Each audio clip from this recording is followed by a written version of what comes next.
James मिल ने history of British India लिखी जी जो लगा कि वो एक तरह से वो बाइबल है, पुराण है लोगों के लिए, भारत को जानने के लिए। भारत के इतिहास का प्रारंभ या उसके पतन का प्रारंभ, जो लेखन की क्रिया है उसके पतन का प्रारंभ वहीं से होता है। क्या नेहरू जी के क्या विचार थे मुगल शासकों के बीच में, क्या लिखते, इतना सुंदर व्यक्ति था वो, क्रूर आतताई शासक को। दाराशिकों को लेकर के क्यों नहीं कोई कहता कि औरंगजेब की बात करते हैं, औरंगजेब की दाराशिकों की बात बात करें, उसके नहीं। भाई की, बड़े भाई की बात नहीं करें, जिसका सर काट दिया और जिसका सर काट करके जो असली हकदार था ताज थाली का, पे लगा करके शाहजहां को भेंट की। कहने का तात्पर्य यह है कि हमको जो इतिहास को जो सुधारने की प्रक्रिया है उसको थोड़ा सा जो मंथर चल रही है उसको तीव्र करने की आवश्यकता है।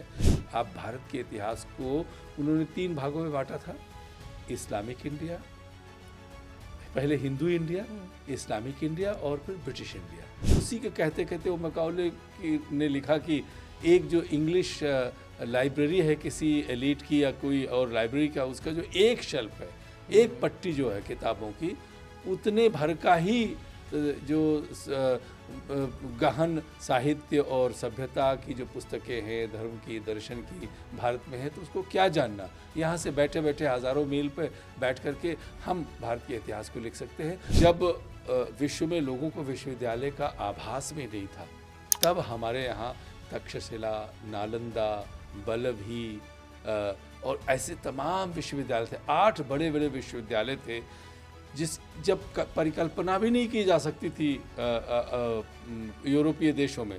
ऐसे देश को ये कहा जा रहा था, चाहे वो मैकाले हों चाहे मिल हों, ये कहे कि इनको तो विश्व का ज्ञान ही नहीं है। चाइना से लोग पढ़ने आते थे। उन्होंने मुझसे कहा, हीरामन, हमारे घर में कहा जाता था कि हिंदी बोलोगे तो मुंह में गोली मार देंगे।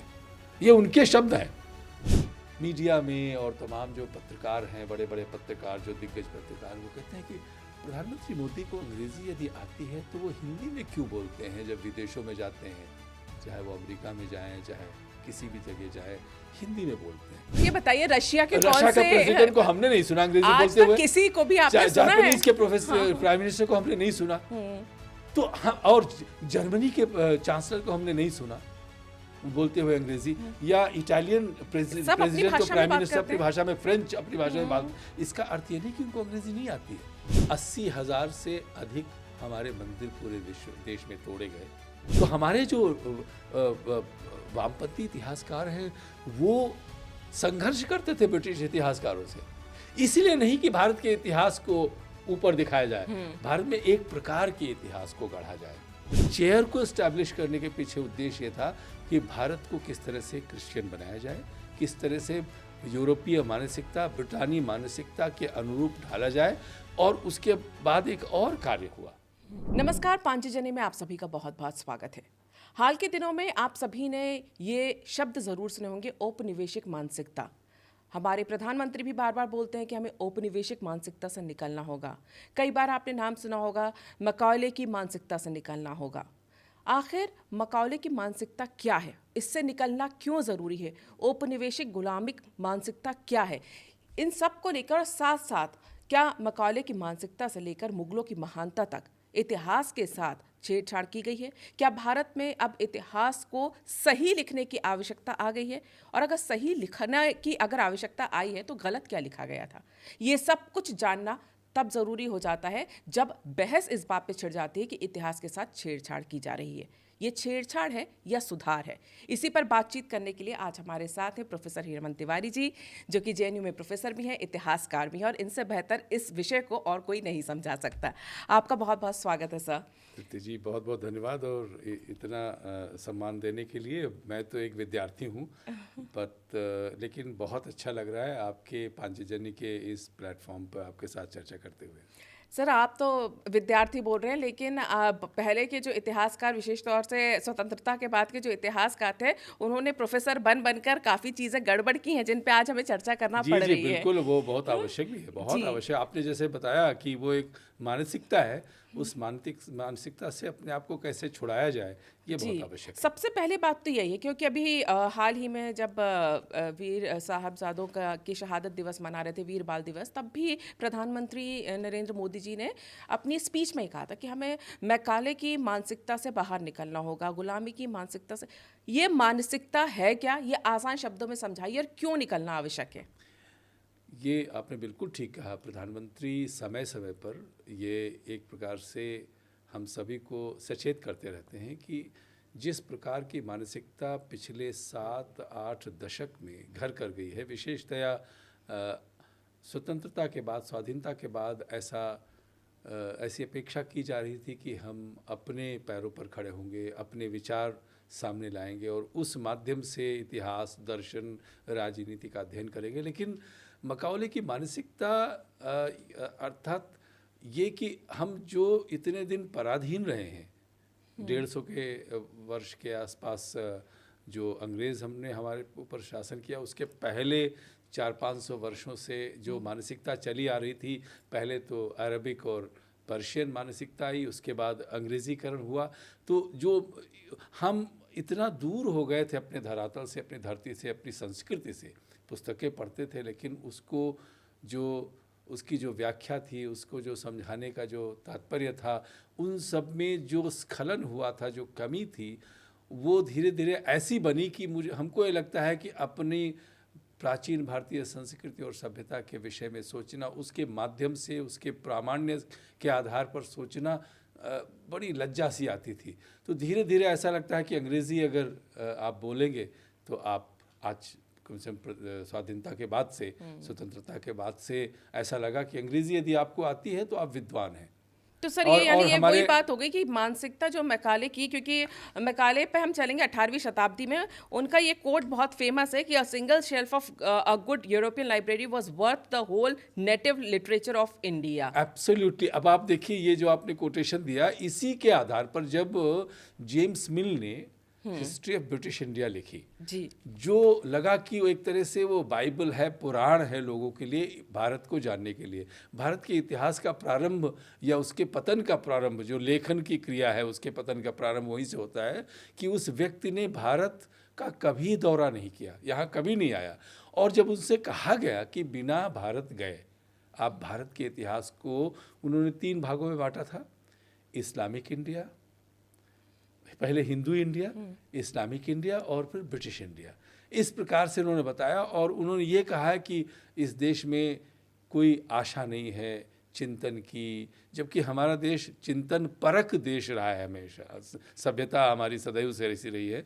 तो उनसे जब पूछा गया तो उन्होंने कहा कि जितना मुझे जानना है भारत के विषय में, वो किसी भी पुस्तकालय में हम जाएंगे। और उसी के कहते कहते वो मैकाले ने लिखा कि एक जो इंग्लिश लाइब्रेरी है किसी एलीट की या कोई और लाइब्रेरी का, उसका जो एक शेल्फ है, एक पट्टी जो है किताबों की, उतने भर का ही जो गहन साहित्य और सभ्यता की जो पुस्तकें हैं, धर्म की, दर्शन की, भारत में है। तो उसको क्या जानना, यहाँ से बैठे बैठे हज़ारों मील पे बैठ करके हम भारत के इतिहास को लिख सकते हैं। ऐसे बहुत से लोग हुए हैं जो भारत नहीं आए हैं, अच्छा कार्य भी किया है, लेकिन भारत ना आने पर जो काम किया है उसको यदि आप देखें खुली आंखों से तो समस्या होती है।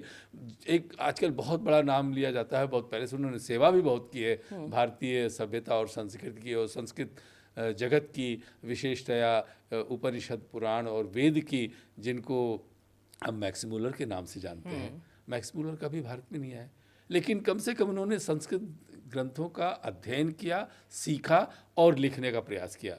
उनको भी ऐसा नहीं लगा कि आवश्यकता है। आपको और भी मैं जो मानसिकता की बात बताऊं कि 1832 में ऑक्सफोर्ड विश्वविद्यालय में पहली बार एक संस्कृत की चेयर बनती है, बोर्डन प्रोफेसर ऑफ संस्कृत, एक प्रोफेसरशिप को इस्टेब्लिश करते हैं।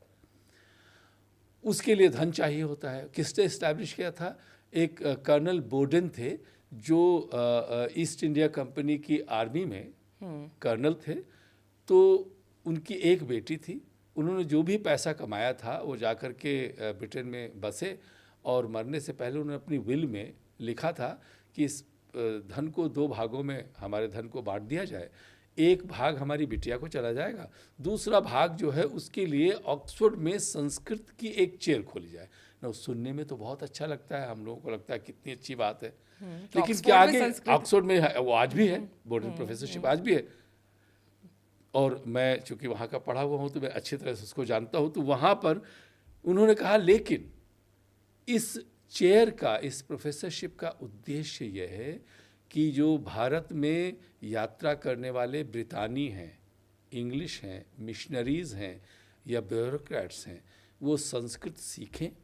संस्कृत सीख करके ये समझने का प्रयास करें कि भारतीय ज्ञान परंपरा में, भारतीय ज्ञान में, भारतीय साहित्य में, संस्कृति में क्या है ऐसा जिसको समझ करके भारतीयों को अपनी तरफ लाया जाए। और वो तो स्पष्ट रूप से बोर्डन कहते हैं कि जो नेटिव्स हैं, भारतीय हैं, उनको क्रिश्चियनिटी में कैसे कन्वर्ट किया जाए, वो तब तक संभव नहीं है जब तक आप वहाँ की भाषा, साहित्य, संस्कृति और दर्शन को नहीं समझेंगे। ये उद्देश्य, ये लिखा हुआ, ये विल में लिखा हुआ है कि ऐसी सी बात नहीं है कि इसके चेयर को इस्टेब्लिश करने के पीछे उद्देश्य ये था कि भारत को किस तरह से क्रिश्चियन बनाया जाए, किस तरह से यूरोपीय मानसिकता, ब्रिटानी मानसिकता के अनुरूप ढाला जाए।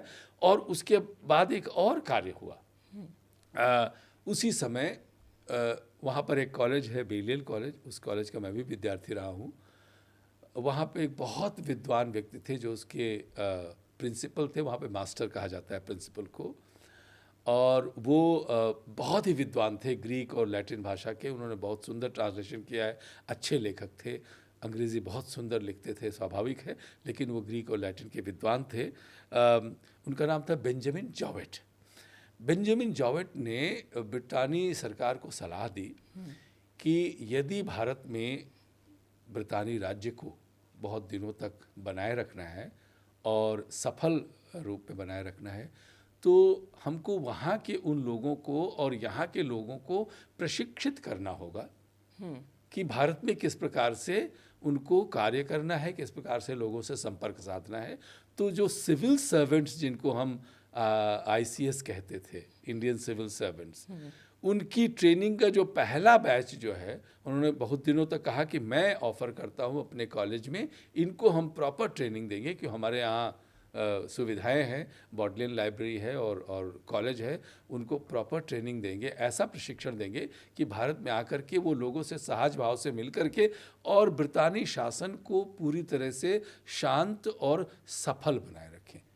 इसको कहते हैं मैकाओले की मानसिकता। क्योंकि हम किस प्रकार से आपका जो धरातल है उसको समाप्त करके और किसी नए पौधे को वहाँ पर लगाएं, लेकिन चूंकि पौधे की ज़मीन सतही है, इसलिए हमको लगता है कि वो मानसिकता, हमको आपको लगता है। नहीं तो यदि सभी ऐसे हो गए होते तो हमारे अंदर ये भाव कैसे आता कि हम गुलामी की या ब्रितानी मानसिकता की या मैकाओले की मानसिकता की या पराधीनता की मानसिकता की। जो तुलसीदास जी ने कहा है ना, पराधीन सपने हूँ सुख नाही।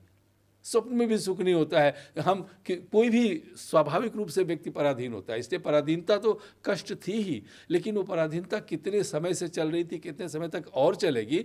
एक तरफ तो ये संघर्ष भारत में चल रहा था, दूसरी तरफ से ये चल रहा था प्रयास कि किस प्रकार से इस शासन को, ब्रितानी शासन को, औपनिवेशिकवाद जिसे आपने बताया कि पूरे विश्व में लगभग ब्रिटानी झंडा चलता था, तो अंग्रेज़ी को पढ़ाएंगे तो अंग्रेज़ी, वहाँ की संस्कृति, वहाँ की सभ्यता के प्रति लोग जागरूक होंगे। ऐसा हुआ भी, लेकिन उसके साथ साथ कुछ लोग ऐसे थे जो चाहते थे कि हमारी जो संस्कृति और सभ्यता है वो बहुत ही आवश्यक है, लेकिन ऐसा कुछ हो नहीं पाया।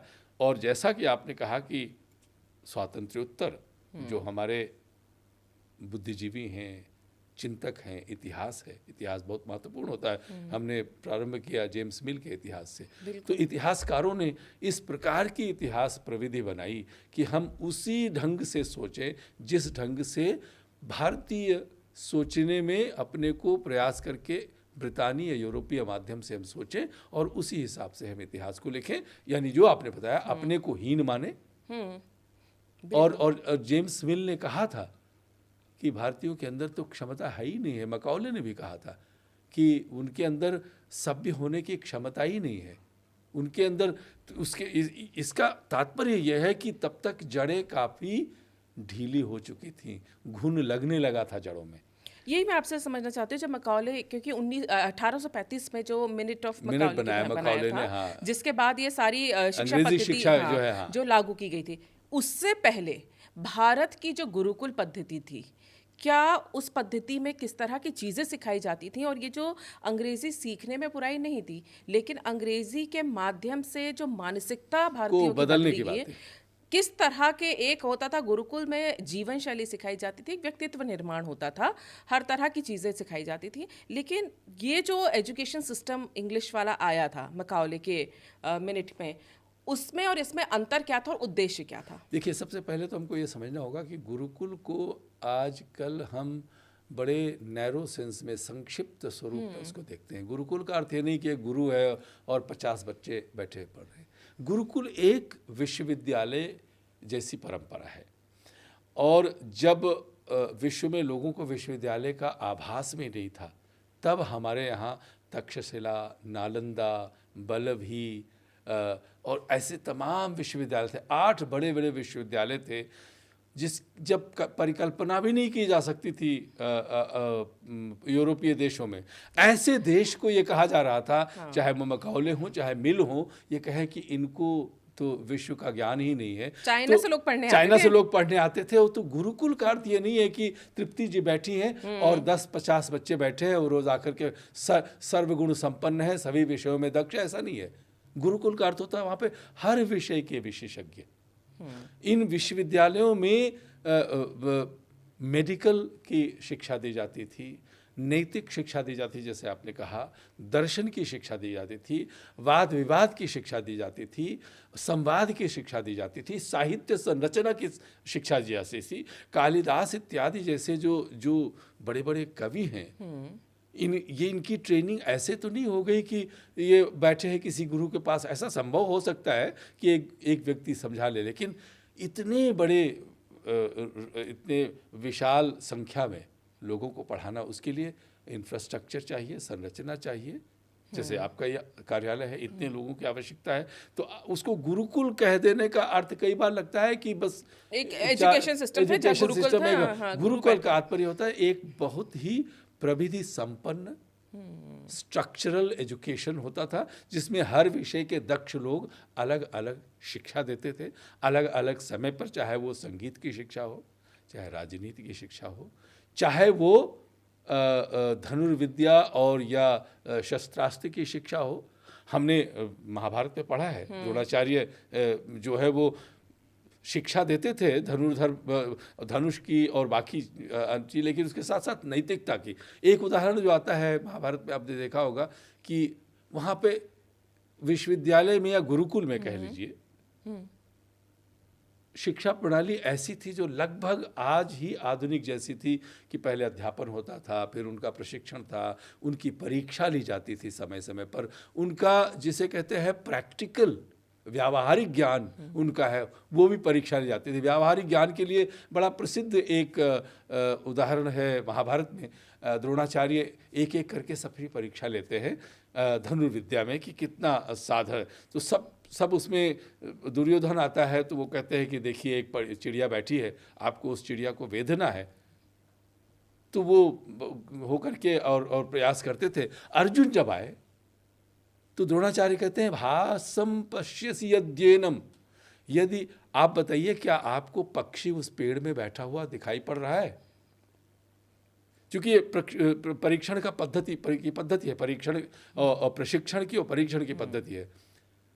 उत्तर क्या दिया अर्जुन ने कि मुझे सिर्फ जो भास का मतलब होता है पक्षी, मुझे उसका सिर ही दिखाई पड़ता है और कुछ नहीं दिखाई पड़ रहा है। न मुझे पत्ता दिखाई पड़ रहा है, न डाल दिखाई पड़ रहा है, न मुझे पेड़। ये एकाग्रता जो होती है, एक चित्त होकर के अपने निशाने को साधने की जो है ये, और द्रोणाचार्य प्रसन्न हो जाते हैं कि यही तो होना चाहिए, एक चित्त होकर के अध्ययन करने की। तो वो उसमें नैतिक ज्ञान भी था। हम अध्ययन करें, जो जिस समय हमें करना है वही करें। इसलिए दिन के प्रहर, जिनको हम आजकल पीरियड्स बोलते हैं पढ़ाने के लिए, वो घंटे निश्चित थे, इस समय ये पढ़ाया जाएगा, इस समय ये पढ़ाया जाएगा, इस समय संगीत पढ़ाया जाएगा। तो ऐसा नहीं है। ये धीरे धीरे क्या हुआ कि यूरोपीय पद्धति जब हमारे देश में घुसी तो ये धीरे धीरे विलीन होने लगे। लेकिन गुरुकुल परंपरा में बताना ये चाहता था कि गुरुकुल परंपरा का ये ऐसा नहीं है कि कोई एक पंडित बैठा हुआ है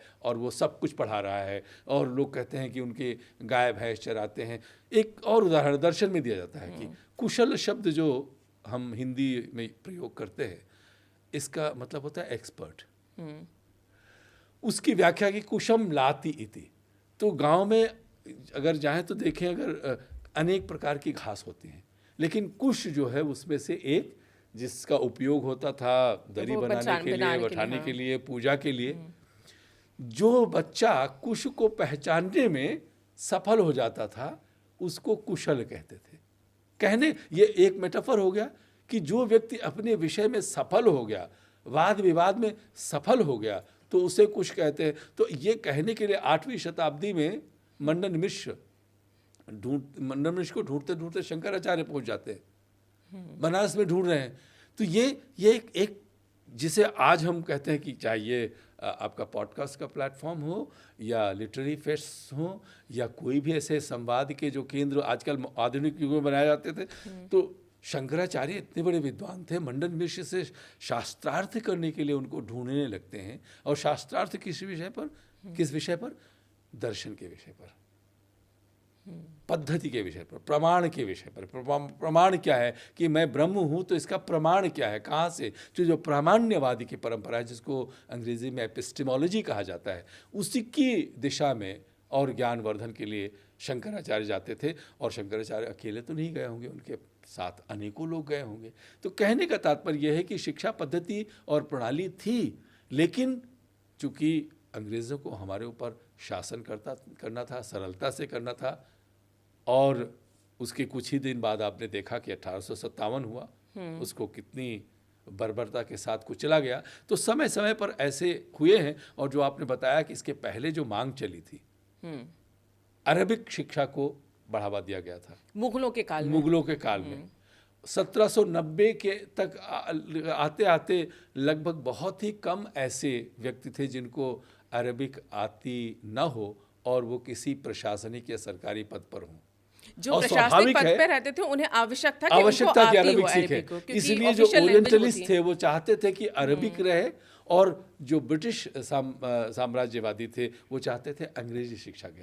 तो इस तरह का जो डावाडोल था समाज में दोनों तरफ, उस डावाडोल में जो आगे बढ़ गया, अंग्रेजी शिक्षा बाद में बढ़ गई आगे, तो अंग्रेजीकरण हो गया। और यही है मैकाउले की मानसिकता कि किस प्रकार से ये, अब आगे चर्चा करेंगे इस पे विषय पर, लेकिन आपका क्योंकि देखिए जो जेम्स मिल हो या मैकाउले हो, इनकी शिक्षा प्रणाली पे तो हम बात कर ही रहे हैं, लेकिन जो सबसे बड़ी चीज़ जिसको औपनिवेशिक गुलामी बोलते हैं, वो उसमें ये कहीं ना कहीं था कि उन्होंने पहले तो ये देखा होगा कि कितने गुरुकुल यहाँ चलते हैं, शिक्षा प्रणाली क्या है, और उसके बाद आपने पूरे भारतीय समाज को उसके इतिहास से, उसकी संस्कृति से, उसके पहचान से काटने का एक निर्णय लिया, जिसे षड्यंत्र बोल सकते हैं, और वो उसमें सफल भी हुए। बिल्कुल सफल हुए, और वो प्रयास निरंतर चलता रहा। इसीलिए 3 या 4 स्तर से औपनिवेशवादी जो है आते थे। एक तो मिशनरी हैं, जो उनका उद्देश्य था लोगों को समझा बुझा करके अपने धर्म की तरफ लाना। दूसरे एक थे प्रशासक, जिनको मदद करनी थी, सहायता करनी थी, चाहे वो ईस्ट इंडिया कंपनी हो, बाद में ब्रिटिश साम्राज्य जितने दिन रहा, उनकी सहायता करनी थी कि समाज शांति से रहे और वो अपना धन यहाँ से कमाएं और राज करें। और उनका उपनिवेश, भारत चूँकि सबसे बड़ा औपनिवेशिक क्षेत्र था और इसी की वजह से जाना भी जाता था ब्रिटिश एम्पायर। और तो जब ये चल रहा था तो वहाँ पर ये एक तरह से टसल या एक ऊहापोह मचा हुआ था कि लोगों में, भारत की जो जनता है, कि हम अरबिक पढ़ें या इंग्लिश पढ़ें। लेकिन दोनों में जो पिसा हुआ घुन था वो हमारी संस्कृति और सभ्यता थी। और दूसरी बात जो भी आपने इंगित किया कि जो उपनिवेश के लिए आता है वो आपकी सभ्यता और संस्कृति और साहित्य और दर्शन विलुप्त कब होता है? जब आपसे भाषा छीन ली जाए और आपकी भाषा को लेके हीन भावना डाल दी जाए। संस्कृति ही भाषा नहीं थी जी। अनेक क्षेत्रीय भाषाएं थी। तमिल बहुत सुंदर भाषा है, तेलुगु, मलयालम, कन्नड़, मराठी, बंगाली, इतनी समृद्ध साहित्य से भरी हुई भाषाएं थी जिनमें आप एक भाषा को ला करके और उनके माध्यम से वो अनुवाद करके सीखा जाए। इसलिए जब ट्रांसलेशन की हम पर बड़ी प्रशंसा करते हैं, बहुत से लोगों ने अनुवाद किया है अंग्रेज़ी में, चाहे वो उपनिषद हो, चाहे कालिदास हो, चाहे रामायण हो, चाहे महाभारत हो, लेकिन अनुवाद जब हम अपनी ही भाषा में पढ़ सकते हैं, अनुवाद में उसको क्यों पढ़ें? अंग्रेजी या कोई भी भाषा अच्छी होती है जानने के लिए, हर भाषा का ज्ञान होना चाहिए ताकि हम उसके साहित्य सौंदर्य को, उसके दर्शन को पढ़ सकें। लेकिन अपनी भाषा की स्थान पर दूसरे भाषा को पढ़ना, ये एक बहुत महत्वपूर्ण विषय है कि स्कूलों में, कॉलेजेस में जो शिक्षण पद्धति का जो माध्यम बना अंग्रेजी, उसकी बात जो आपने प्रारंभ की थी कि मानसिकता मकाउले की वही है। और एक और मैं उदाहरण दे दूं आपको, वांगारी मथाई का आपने नाम सुना होगा। जी। वो बहुत बड़ी वो नोबेल शांति विजेता थी और उनका, चूँकि वो अफ्रीका की थी और अमेरिका में पढ़ी लिखी थी, बाद में उन्होंने करोड़ों पेड़ लगाए अफ्रीका जैसे क्षेत्र में, तो एक तरह से शांति की दूत थी वो, तो शांति पुरस्कार मिला, बहुत जल्दी चली गई। जब वो नोबेल शांति पुरस्कार उनको मिला तो एक बहुत कुछ लिखती थी वो, लेकिन एक उनका इंटरव्यू छपा था, मुझे याद है पढ़ते हुए, तो उनसे, और उसको पवन वर्मा ने अपनी पुस्तक में उसका उल्लेख किया है, उनसे पूछा गया कि अफ्रीका के विषय में जो उपनिवेशवाद वहाँ पे हुआ था उसके विषय में आपका विचार क्या है? तो उन्होंने कहा जो कॉलोनियल्स हैं उन्होंने सबसे पहला जो आघात किया था हमारे ऊपर, यानी अफ्रीका के ऊपर, और यही बात सब जगह लागू हो सकती है, भारत भी, वो भाषा को सप्लांट कर दिया। वहाँ पे लोकल, स्थानीय, क्षेत्रीय भाषाओं के स्थान पर दूसरी भाषा। फिर उसके बाद जो कहते हैं वो बहुत मार्मिक है। कहते हैं हमसे जब भाषा छिन जाती है तो हमारी संस्कृति छिन जाती है, हमारी सभ्यता छिन जाती है, हमारा साहित्य छिन जाता है, हमारा दर्शन छिन जाता है, और हमारी दैनंदिनी जो प्रक्रिया है सोचने की वो छिन जाता है। इसे मकाउले की मानसिकता में मानता हूँ कि एक आपकी भाषा यदि छिन जाएगी, इतनी सुंदर सुंदर हमारे देश की भाषाएं हैं, संस्कृत के साथ साथ, संस्कृत तो है ही, लेकिन समानांतर योग्य अच्छी भाषाएं हैं, तमिल, तेलुगु, मलयालम जैसे मैंने कहा, और जब से बंगाली शुरू, सुंदर उत्कृष्ट कोटि का साहित्य है, सबसे बढ़िया है। लेकिन और टैगोर जैसा महान आधुनिक साहित्यकार, और हर भाषा में ऐसे ऐसे, या भरतियार हैं तमिल भाषा में आधुनिक कवि हैं, महाकवि भरतियार, आप किसी भी क्षेत्र में चले जाएं, लेकिन उनके आगे सबसे पहले, इसीलिए अरविंद घोष जैसे लोग जिन्होंने अंग्रेजी शिक्षा प्राप्त की, इंग्लैंड में पढ़े और पूर्णतया अंग्रेजी शिक्षा पढ़े, लेकिन उनका जो विचार था वो भी संघर्ष करते रहे। आनंद कुमार स्वामी, किस प्रकार से वो जाना चाहते थे भारत के अतीत में, तो जो जड़ हैं उनको देख लें। जब देखा कि जड़ें हिलने लगी हैं, जड़ों में कीड़े लगने लगे हैं, घुन लगने लगा है, तब जाकर के ये मकाउले की मानसिकता की बात है। मकाउले एक व्यक्ति नहीं है, एक मानसिकता है जिसकी की बात हो रही थी। जिस तरह से आप बता रहे हैं कि मकाउले की ये भी बात है कि इन भारतीय शिक्षा पद्धति की, जब अंग्रेजी शिक्षा पद्धति की यहाँ पर शुरुआत की गई थी, तो ये भी कहा गया था कि भारतीय दिखने में भारतीय लगे, लेकिन उनके विचार जो हैं वो अंग्रेजों की तरह तभी संभव होगा जब, जैसा कि आपने प्रारंभ किया, जब उनके मन में अपनी भाषा, अपनी संस्कृति, अपने साहित्य, अपने दर्शन के प्रति हीन की भावना हो। ये समानांतर चल सकता और था। हम अपने गांव में, मैं तो गांव में रहा हूँ, तो वहां पे कहावत हो, हमारो ललुआ अंग्रेजी पढ़ी, मतलब ये प्राउड की बात होती है, गर्व की बात कि अगर कोई एक गांव गंवैया आदमी अंग्रेजी कैसे पढ़ेगा, तो ये जब भावना कैसे पनपी होगी। मैं तो 40-50 वर्ष पहले की बात बता रहा हूँ, 40 वर्ष पहले जब मैं छोटा था तब की बात बता रहा हूँ, तब से हमने सुना था। कहने का तात्पर्य है कि अंग्रेजी भाषा सीखना, और ये भी स्वाभाविक है कि सफलता के द्वार खुलते थे। जो जैसा मैंने बताया कि बेलेल कॉलेज में बेंजामिन जॉवेट ने कहा कि हम इनको प्रशिक्षित करेंगे आईसीएस को, और 130 आईसीएस को वहाँ से प्रशिक्षित करके भेजा गया, जो बड़े सफल थे। मैं नाम नहीं लूँगा, हमारे एक मित्र है जो बहुत बड़े आईसीएस परिवार के आते हैं, उन्होंने मुझसे कहा, हीरामन, हमारे घर में कहा जाता था कि हिंदी बोलोगे तो मुंह में गोली मार देंगे। ये उनके शब्द हैं। कहने का तात्पर्य इतना बड़ा मद और अहंकार था कि हमको अंग्रेजी हिंदी न बोलना मेरे लिए एक गर्व की बात है। मैकाउली की मानसिकता इसे कहते हैं। बिल्कुल ठीक कह रहे हैं आप, क्योंकि हिंदी को अभी ये तो चलिए इस मानसिकता की बात इसलिए होती है कि अभी तक ये होता आता है कि अगर आप अंग्रेजी अच्छा बोल लेते हैं मतलब कि आप एलीट हैं, आप एजुकेटेड हैं, बुद्धिमान हैं, आप बुद्धिमान बुद्धिजीवी हैं। हाँ, और वहीं अगर आप अंग्रेजी नहीं बोल पाते तो आप चाहे कितने ही बुद्धिजीवी हो, कितने ही पढ़े लिखे गंवार हैं, आपको गंवार माना जाएगा। और मैं जो कोट कर रहा हूँ इसलिए नाम कभी किसी को नहीं बताऊंगा, वो हिंदी हार्टलैंड के हैं।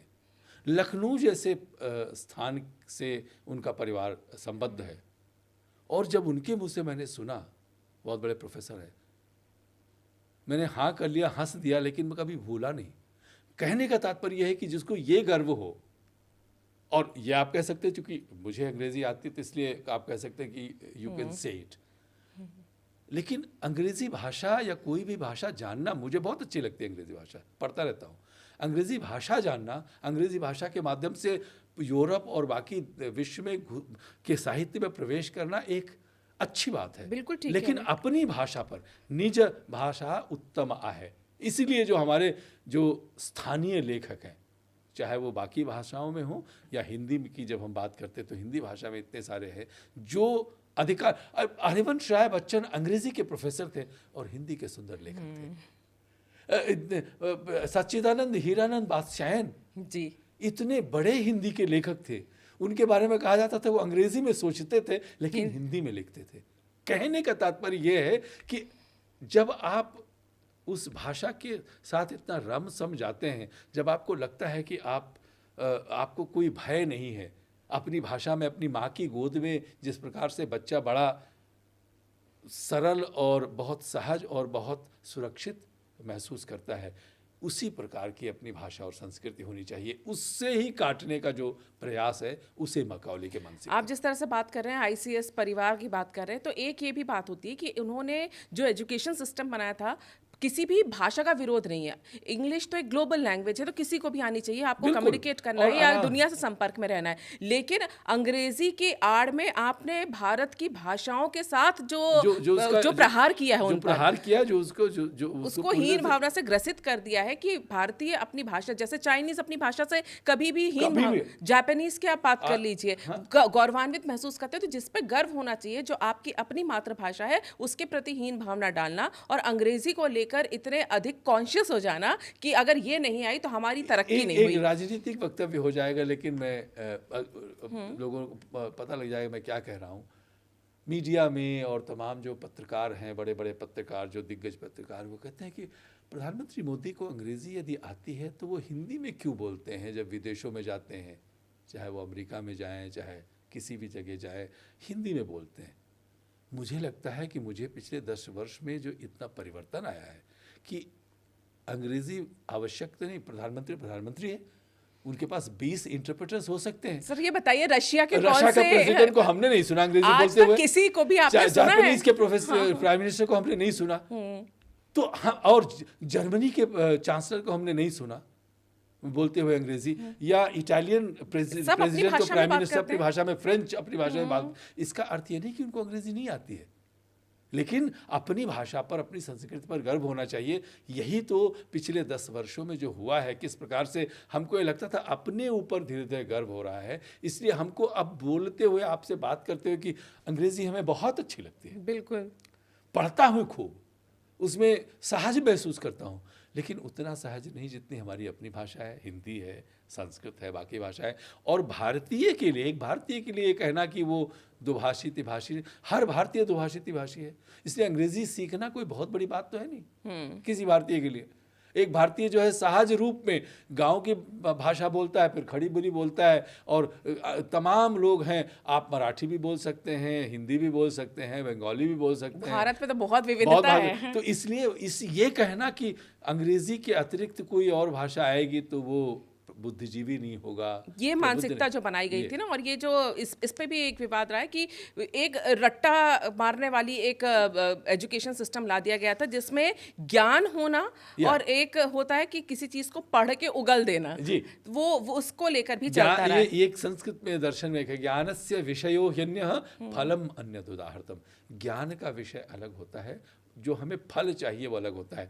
इस जो अंग्रेजी जान करके हमको नौकरी मिल जाए ये तो फल हो गया, लेकिन अंग्रेजी हम इसलिए सीखते हैं कि हम शेक्सपियर को पढ़ें, बाकी जो अन्य लेखक हैं उनको पढ़ें, मिल्टन को पढ़ें, ड्राइटन को पढ़ें, या बाकी अन्य ग्रंथों को जिनका अनुवाद करें। कोई भी भाषा आप जर्मन सीखेंगे तो गेटे को, बाकी सबको पढ़ेंगे।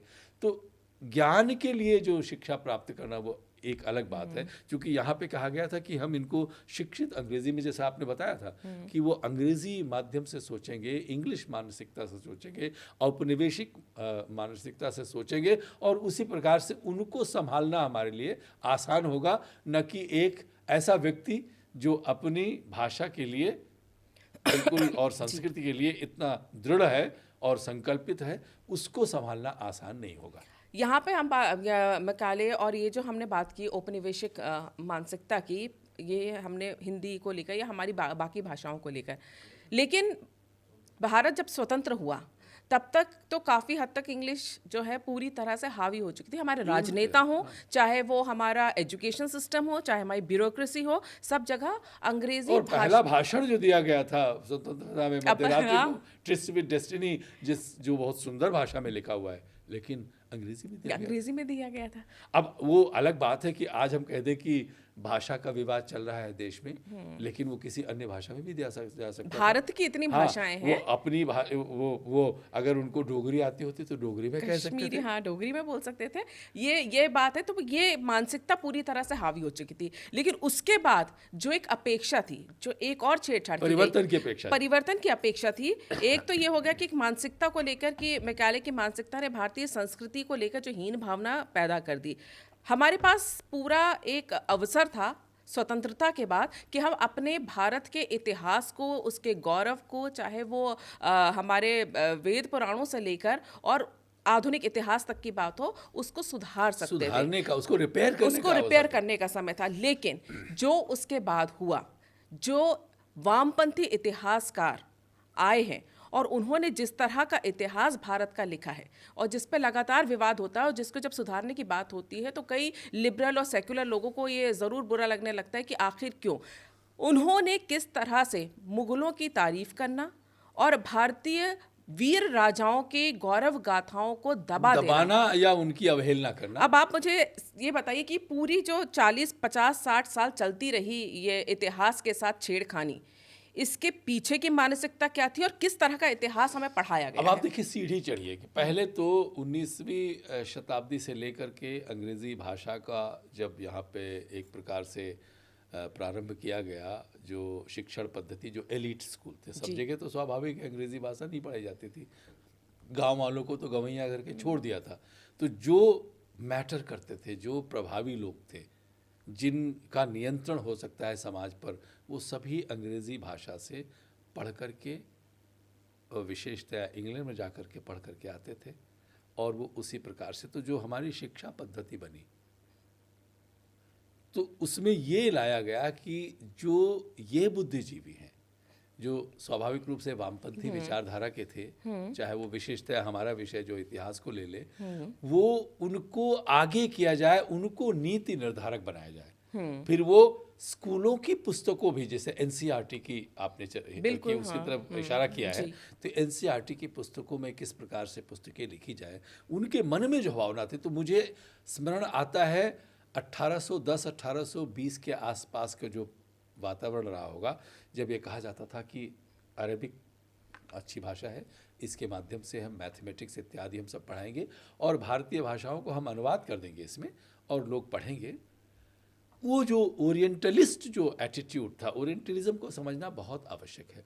भारत के लिए ओरिएंटलिज्म एक चीज़ है और खाड़ी के देशों के लिए ओरिएंटलिज्म एक अन्य चीज़ है। खाड़ी के देश का जो परिवेश है, जो धर्म है, जो संस्कृति है, वो भिन्न है। यहाँ पे भले ही 500-400 वर्षों से मुग़ल और सल्तनत जो मुस्लिम रूलर्स काम कर रहे हों, लेकिन देश को मुस्लिम बना नहीं सके। बिल्कुल रूल भले रहा हो तो, लेकिन वहां पर तो वही धर्म था, तो इसलिए दूसरे प्रकार का संघर्ष हुआ। इन इतिहासकारों ने उस ओरिएंटलिज्म की, उस भावना को इंडिया में इंट्रोड्यूस किया कि हमें ब्रिटिश के साथ विरोध करना है, लेकिन इस भावना से विरोध करना है कि आप अपनी पद्धति को हमारे यहाँ हमारे अनुकूल लागू करेंगे, जैसा हम चाहेंगे। तो ये जो इतिहासकार थे, जो राजनीतिवेत्ता थे, उन्होंने पाठ्यपुस्तकों को लिखना शुरू किया, और पता नहीं कहाँ से प्रशासन की ओर से, शासन की ओर से, सरकार की ओर से ये संकेत था कि यदि हम अपने पिछले 300-400-500 वर्षों की गाथा को सही भाव में, इतिहास को लिखेंगे तो एक समाज है उद्वेलित हो जाएगा। तुष्टिकरण की, जिसे सीधे सीधे तुष्टिकरण कहा जाता है। इसलिए आप ये बताइए कि आप अकबर जी और शाहजहां और जहांगीर और या हुमायूं को जब हम पढ़ते हैं कि वो बड़ा संगीत का बड़ा प्रेमी था, प्राचीन भारतीय शास्त्रीय संगीत का प्रेमी था, मुझे नहीं लगता है कि किस प्रकार का प्रेम होगा कि आप उसका उदाहरण देते हैं। तो इस प्रकार से जो फिल्में बनने लगी हमारे यहाँ से, ये असर, क्योंकि सिर्फ एजुकेशन सिस्टम नहीं था, ये सिस्टम एंटरटेनमेंट इंडस्ट्री भी थी, इसमें आज आप जिसे प्रेस कला भी कहते हैं। इसीलिए आपको पढ़ना चाहिए राहुल सांकृत्यायन को, आपको पढ़ना चाहिए, सभी को पढ़ना चाहिए आनंद कुमार स्वामी को, सभी को पढ़ना चाहिए जो कुछ ऐसे बुद्धिजीवी हैं जिन्होंने देखा है कि भारतीय चिंतन जो पद्धति थी, चिंतन की धारा थी, उसको किस प्रकार से अपंग बनाया गया, किस प्रकार से, चूंकि उसके ऊपर दूसरी वस्तुएं थोपी गई। को मुगल के शासन को अकबर कब से इतना बड़ा उदारवादी हो गया, उसने थोड़ा सा ये दिखा दिया कि हम समाज में शांति रहे तो हम उसके लिए फूल करके गप्पे हो गए कि इतना सुंदर। और यहाँ तक कि औरंगजेब जैसे क्रूर आतताई शासक को ये कहा जाता है, आज भी, मैं आज की बात कर रहा हूँ, पिछले एक आध हफ्तों में आप जब चर्चा सुनते हैं धुरंधर के बाद, विशेषतया जब टेलीविजन पे, अखबारों में देखते हैं कि आज के भी जो बुद्धिजीवी कहते हैं कि वो तो उसने मंदिरों को भी बनवाया था, तोड़ा था नहीं, तोड़ा तो था ही, लेकिन कहीं एक आध अगर बनवा दिया होगा, क्योंकि हमारे समाज में तो हर तरह के लोग होते हैं ना, तो उसको रेखांकित करना आवश्यक है। ये नहीं आवश्यक है कि 80,000 से अधिक हमारे मंदिर पूरे विश्व देश में तोड़े गए। हमारी ये मानसिकता, मैं ये जानना चाहता हूँ कि यदि औरंगजेब या उसके पूर्ववर्ती शासक, मुस्लिम शासक हैं, उनको यदि प्रार्थना स्थल बनाना था तो भारत में बहुत स्थान है, अभी भी है, आपको किसने रोका था? कोई नहीं मना करता था। लेकिन आप उस स्थान को तोड़ करके वहाँ पर अपना प्रार्थना स्थल बनाएंगे, ये इसके पीछे एक बहुत ही घृणित सोच थी। वो सोच जो थी, वो सोच धीरे धीरे औपनिवेशिक सोच में बदलती चली गई। तो जब प्रधानमंत्री कहते हैं कि ये मकाओले की मानसिकता है, ये मकाओले की मानसिकता 500-600-700 वर्ष तक खींच की जाती है। वहाँ से हमको प्रारंभ करना पड़ेगा।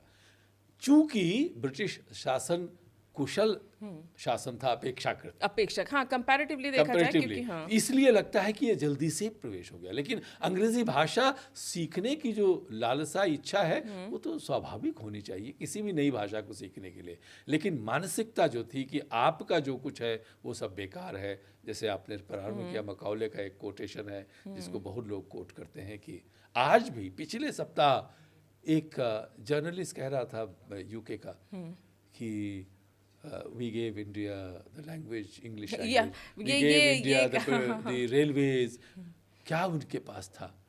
हमारे इतिहासकारों ने अगर वो जाते भी तो कहते हैं कि हमारे यहाँ जो साइंस है वो मुगलों से पहले थी ही नहीं।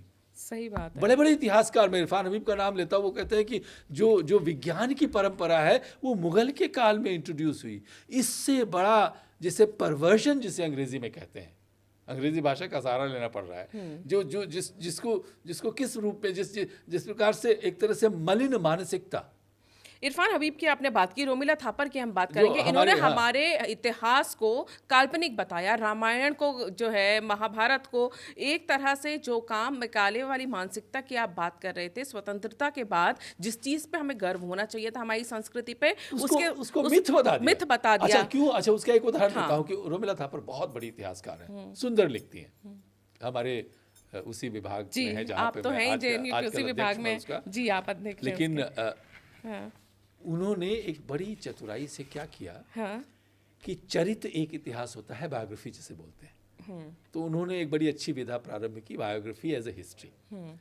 तो उन्होंने क्या कहा कि रामायण और महाभारत चरित्र नहीं है, वो मिथ्या कथानक हैं, लेकिन जो भगवान बुद्ध और भगवान महावीर के विषय में जो लिखे हुए कथानक हैं वो चरित्र इतिहास हैं। ये एक बड़ा ही कुशल ढंग से उसको पुल को पार करके जा करके और अपने उसको स्थापित, जो इसलिए नहीं कि उनको बुद्धिज्म से या जैनिज्म से स्नेह है या उसके प्रति उनका लगाव है, वो तो मार्क्सवादी है, वो धर्म से उनका कोई लेने देना नहीं है, लेकिन वो ये दिखाना चाहते थे कि बुद्धिज्म और जैनिज्म जो है वो श्रेष्ठतर है, क्योंकि उनका जो इतिहास, जबकि दोनों ग्रंथ जो लिखे गए थे, चाहे वो बुद्ध चरित्र हो या बुद्ध के विषय में और भी ग्रंथ हैं या महावीर चरित्र है, ये भगवान बुद्ध और भगवान महावीर के जाने के कई सौ वर्षों बाद लिखे गए। वो एक चरित्र है। फिर उन्होंने उसका एक हिस्टोरियोग्राफी तैयार की कि ये होना चाहिए। हमारी जो पारंपरिक इतिहास जो था कि एक चरित्र का एक राजा होगा, वो और उसके इर्द गिर्द जो उसके शासक होंगे, वो उसका हीरो होगा और इस प्रकार से लिखा जाएगा एक व्यक्ति के इर्द गिर्द। वही ये इतिहास भी उसी व्यक्ति के इर्द गिर्द भी है। रामायण का इतिहास भी राम के इर्द गिर्द है, महाभारत का भी इतिहास जो है वो पांडवों के इर्द गिर्द है, लेकिन वो एक मिथक है, इसीलिए मैं मिथ शब्द का प्रयोग नहीं करता। माइथोलॉजी यहीं से मिथोलॉजी जो है, मिथोलॉजी का जो कॉन्सेप्ट है वो यूरोपीय कॉन्सेप्शन बिल्कुल अलग है। हमारे यहाँ रामायण और महाभारत को आप मिथक या मिथ्या, मिथक मिथ्या ही हुआ ना, अन्यथा हुआ, मिथक वही बात सत्य से जो अलग है। तो लेकिन आप देखिए ना कि यही हमारे इतिहासकार जो बुद्ध चरित्र को या महावीर के चरित्र को आप चरित्र मान करके और बायोग्राफी को हिस्ट्री मान रहे हैं, लेकिन रामायण और महाभारत या अन्य ऐसे पुराण इत्यादि हमारे इतिहास के पारंपरिक या जिसको बोलते हैं आप्त स्रोत नहीं है, ट्रस्टवर्दी स्रोत नहीं है। ये जब इस प्रकार की मानसिकता बनाई गई और इसलिए एक पैरेलल थियरी शुरू की गई, तो हमारे जो वामपंथी इतिहासकार हैं वो संघर्ष करते थे ब्रिटिश इतिहासकारों से, इसलिए नहीं कि भारत के इतिहास को ऊपर दिखाया जाए, भारत में एक प्रकार के इतिहास को गढ़ा जाए, ये भी वही मानसिकता है।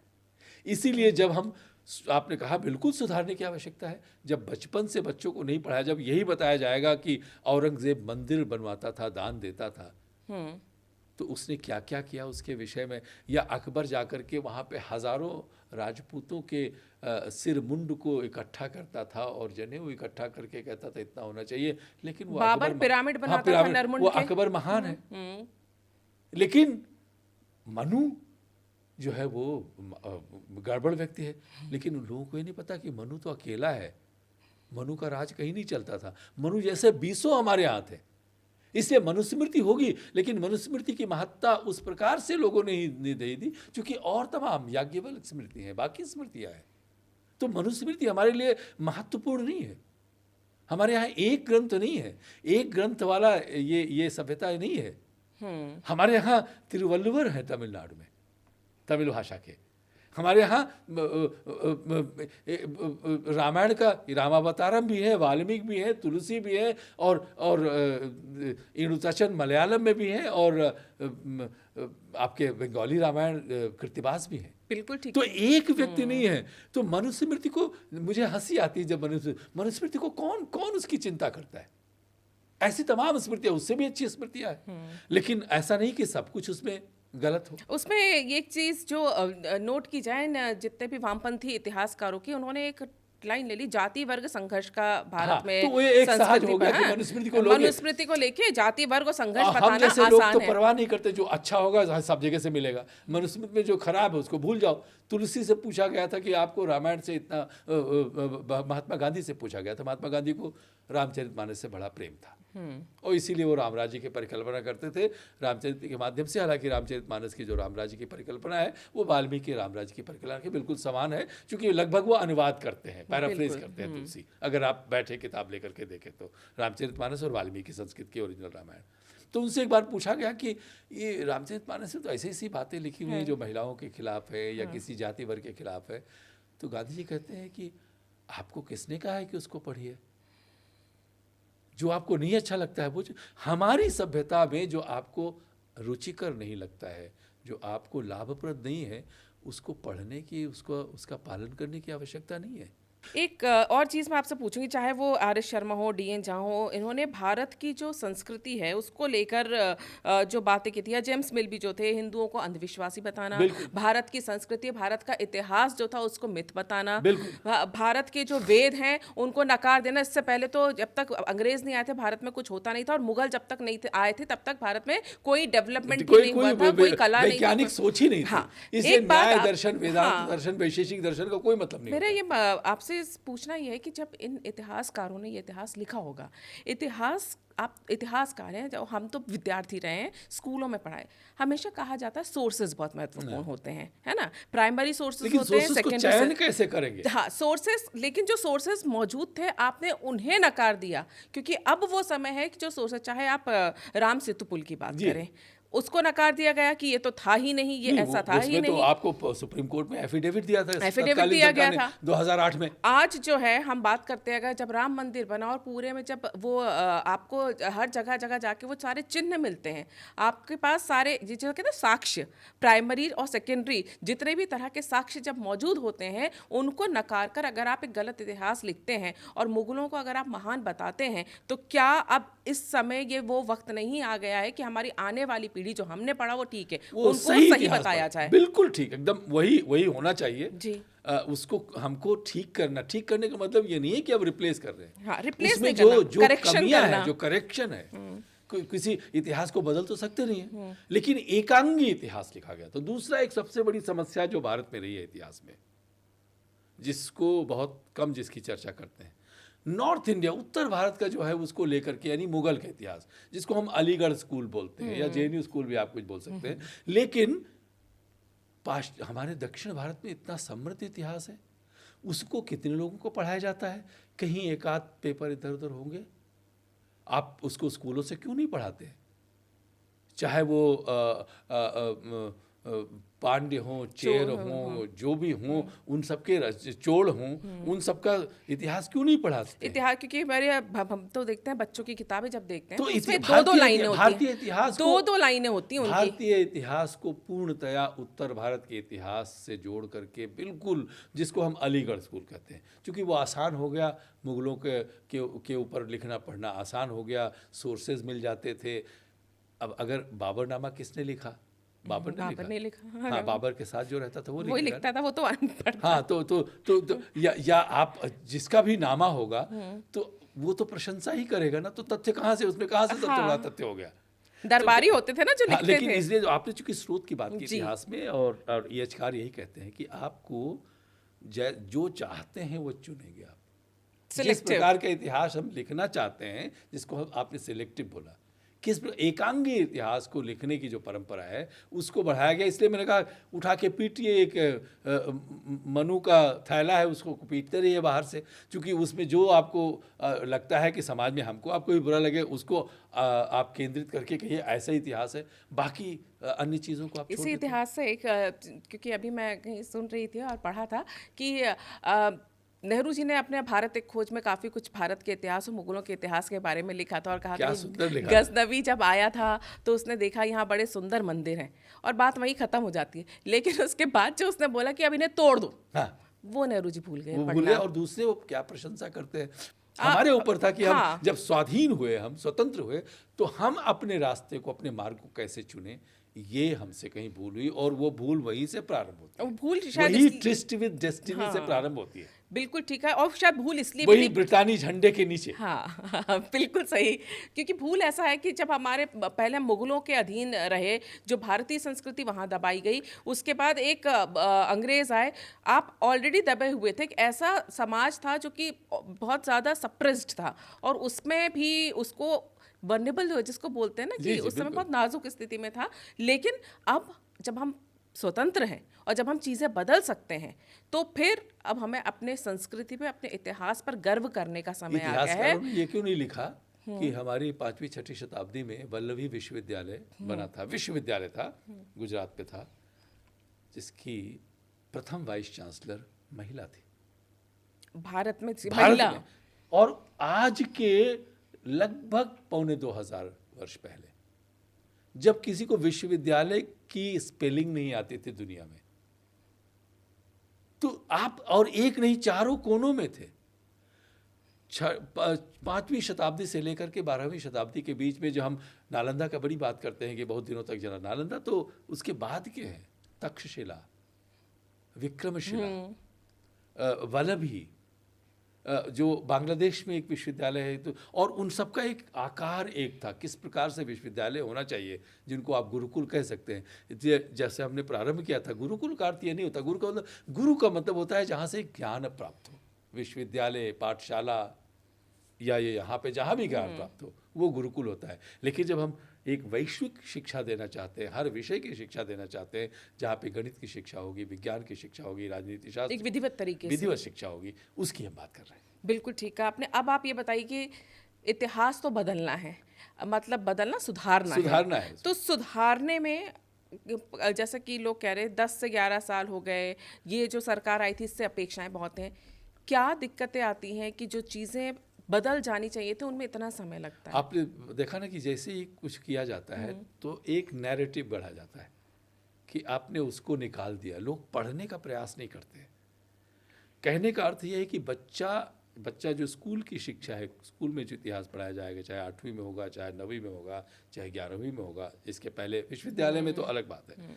तो वहाँ पे उसके पास कितना समय है पढ़ने के लिए और कितना उसको दिया जाना चाहिए। आपने प्रारंभ में ही कहा था कि हमारे जो टेक्स्ट बुक के लेखक थे वो इन्हीं विश्वविद्यालयों से आते थे, JNU से, अलीगढ़ से या DU से, जो वही एक परंपरा थी। और उसी प्रकार की, तो वो उन्होंने क्या किया कि जो आपने एक उदाहरण दिया कि एक पक्ष को रेखांकित करके उस पर खुद फ्लड लाइट चला के उसको लिखा, उसके पीछे अनेक प्रकार के तर्क दिए जाते हैं कि हम एक समाज को दुखी नहीं करना चाहते।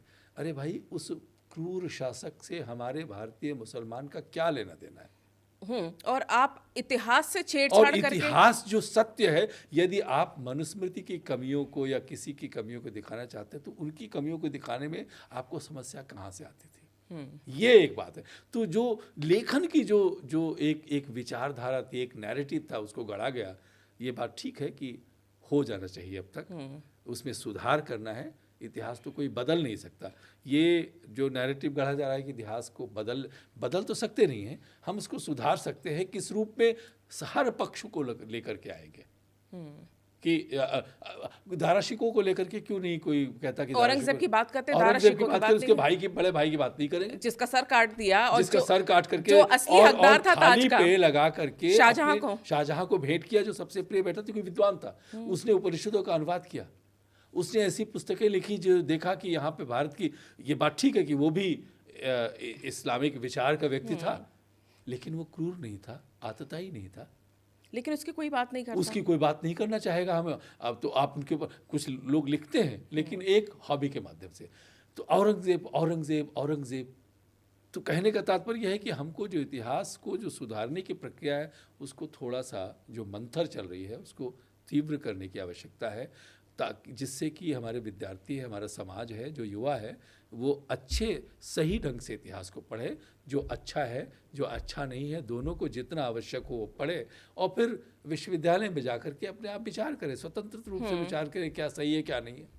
इतिहास और की हम सबसे तभी बड़ी तो बैठ करके यही तो कह रहे हैं कि यही हमको गलत पढ़ाया गया है। बिल्कुल ठीक है। और दूसरा सबसे बड़ी बात यही होती है कि इतिहास की जो विशेषता जो है ना, आप उनको जाएं और प्रमाणों के साथ देखें, प्रमाण स्रोतों के साथ में। स्रोतों के साथ आप बात करेंगे, जो कि जिस पे जो विवाद उठता है वो यही उठता है कि इससे पहले जो इतिहास वामपंथी इतिहासकारों ने लिखा है वो एक तरफा लिखा है, वो एक भावना के साथ प्रेरित होकर एकांगी तुष्टीकरण नहीं थी, की। वो एक बहुत ही एक मैं कहूँगा दुष्ट मानसिकता के साथ लिखा गया है, इसीलिए कलुषित मानसिकता। बिल्कुल इसीलिए इस इतिहास को सुधारने की आवश्यकता। और जब जब लोग इस तरह की आवाज उठाएं कि ये गलत हो रहा है या जानबूझ के इतिहास को बदला जा रहा है, इतिहास को सुधारा जा रहा है, क्योंकि जब तक हम अपना इतिहास नहीं जानेंगे तब तक हम इस तरह की अपनी मानसिकता जिस सभ्यता का सम्मान नहीं औपनिवेशिक करेंगे, अपने ऊपर सम्मान संस्कृति का सम्मान नहीं करेंगे, और हम जो गौरव है अपनी संस्कृति पे वो कभी नहीं करेंगे। और एक हीन भावना से ग्रसित समाज हमेशा किसी न किसी की गुलामी में ही रहता है। बिल्कुल। और अंत में मैं ये भी एक कहूँगा कि आपने जो बोला अभी हाल में जो चल रहा है, 150 वर्ष हुए हैं वंदे मातरम के लिए। जी, वंदे मातरम भी तो हमारे इतिहास का एक हिस्सा है। वंदे मातरम कह करके छोटे छोटे बच्चे जो है वो ब्रितानी सैनिकों की पुलिस की गोलियां खाते थे, फांसी पर चढ़ते थे। तो इसलिए ये नहीं कि किसी एक व्यक्ति ने लिखा, लेकिन इसने क्या भावना जगाई होगी और उसको किस प्रकार से तुरोहित किया गया।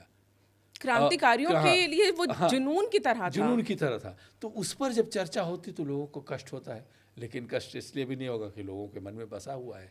तो समस्या तो वही है। लेकिन मैं ये आपकी बात से सहमत हूँ कि बहुत ही शीघ्र और अच्छे ढंग से हमारा जो इतिहास है, अतीत है, सुधारना चाहिए, क्योंकि अतीत को ठीक से बिना जाने हम अपना भविष्य सुधार नहीं सकते। बिल्कुल। और शायद यही कोशिशें लगातार चल रही हैं, और हम यही अपेक्षा रखते हैं कि जल्द से जल्द भारत का वो इतिहास जो हमने पढ़ा है उसमें कई सच्चाइयाँ थी तो कई झूठ भी थे और कई चीज़ें दबा दी गई थी, लेकिन आने वाली पीढ़ी वो इतिहास पढ़े जिससे उन्हें अपने भारतीय होने पर, अपनी संस्कृति पर, अपनी सभ्यता पर गौरव महसूस हो, ना कि ये महसूस हो कि हम हमेशा गुलाम रहे, जो कि सच भी नहीं है। आप हीरामन जी, आप यहाँ पर आए, आपने ये चर्चा की, इसके लिए आपका बहुत बहुत धन्यवाद। बहुत बहुत धन्यवाद। बहुत सुंदर चर्चा रही। अगर आपको ये वीडियो पसंद आया है और ये चर्चा पसंद आई है तो हमारे इस चैनल को लाइक करें और शेयर करें और सब्सक्राइब ज़रूर करें। नमस्कार।